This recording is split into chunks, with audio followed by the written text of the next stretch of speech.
রাজ্যে চালু হতে চলেছে অভিন্ন দেওয়ানি বিধি, ইউনিফর্ম সিভিল কোড বা ইউসিসি। এটি হলো এমন একটি আইন ব্যবস্থা যেখানে দেশের সকল নাগরিকের জন্য বিয়ে, বিবাহ বিচ্ছেদ, দত্তক গ্রহণ, উত্তরাধিকার, সম্পত্তি বন্টন এবং ভরণ পোষণ সংক্রান্ত একই দেওয়ানি বিধি আইন প্রয়োগ হবে। ধর্মভেদে আলাদা ব্যক্তিগত আইন থাকবে না।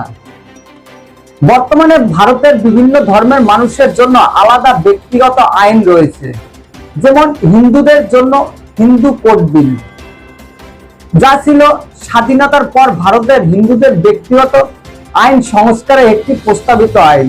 এর উদ্দেশ্য ছিল হিন্দুদের বিবাহ, বিবাহ বিচ্ছেদ, উত্তরাধিকারী, দত্তক গ্রহণ এবং সম্পত্তি অধিকারকে আধুনিক এবং একীভূত করা। এর প্রধান বিষয়গুলো ছিল নারীদের সম্পত্তিতে অধিকারের স্বীকৃতি, আইনিভাবে বিবাহ বিচ্ছেদের সুযোগ, দত্তক গ্রহণের নিয়ম নির্ধারণ, একাধিক বিবাহ বা বহু বিবাহ নিষিদ্ধ, উত্তরাধিকারী নারী পুরুষের অধিকার পরিবর্তন আনা। মুসলিমদের জন্য মুসলিম পার্সোনাল ল।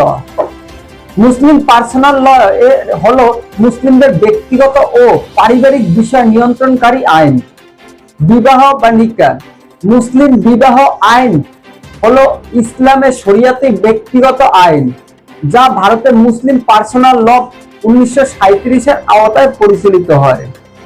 এর প্রধান বৈশিষ্ট্যগুলো হলো নিকাহ একটি বৈধ চুক্তি হিসেবে বিবেচিত। মুসলিম পুরুষ নির্দিষ্ট শর্ত সাপেক্ষে সর্বোচ্চ 4টি বিবাহ করতে পারে, তবে প্রত্যেকটি স্ত্রীর প্রতি সমান আচরণ ও ভরণ পোষণের দায়িত্ব পালন করতে হবে। ভারতের হিন্দু ম্যারেজ অ্যাক্ট 1955, যা সাধারণভাবে হিন্দু কোড বিল অংশগ্রহণ হিসেবে পরিচালিত হয়।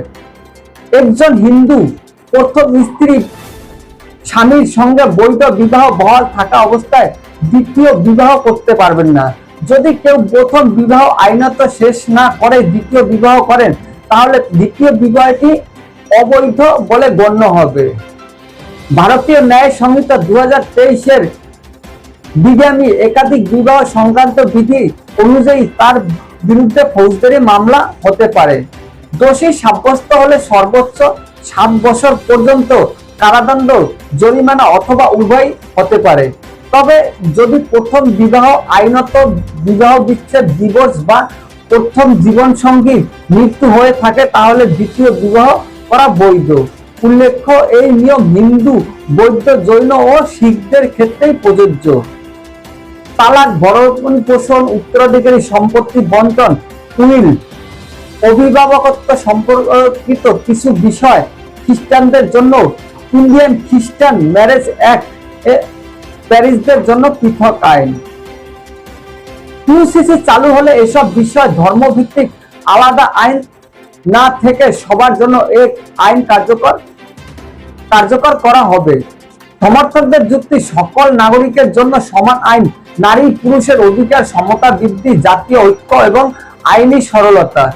বিরোধীদের যুক্তি, ধর্মীয় স্বাধীনতার উপর প্রভাব পড়তে পারে, বিভিন্ন সম্প্রদায়ের রীতিনীতি ও সংস্কৃতি ক্ষতিগ্রস্ত হতে পারে। তাহলে একটা প্রশ্ন তো উঠতেই পারে, হিন্দুদের ধর্মীয় স্বাধীনতা কি এতদিন ক্ষুণ্ণ হয়নি? যদি হিন্দুদের ধর্মীয় গ্রন্থ রামায়ণ, মহাভারত দেখা যায়, তাহলে সেখানে হিন্দুদের একাধিক বিয়ের রীতি দেখা যায়। তাছাড়া অনেক রাজারাও একাধিক বিয়ে করেছেন। দ্বিতীয়ত, ভারতের সংবিধান যদি ধর্মনিরপেক্ষ হয়, তাহলে ধর্মীয় আইন কেন চলবে? পৃথিবীর কোনো ধর্মনিরপেক্ষ দেশে এমন আইন কানুন নেই। বর্তমানে উত্তরাখণ্ড, আসামে নিজস্ব ইউসিসি কার্যকর করার উদ্যোগ নিয়েছে এবং কিছু কিছু বিধান ইতিমধ্যেই চালু হয়েছে।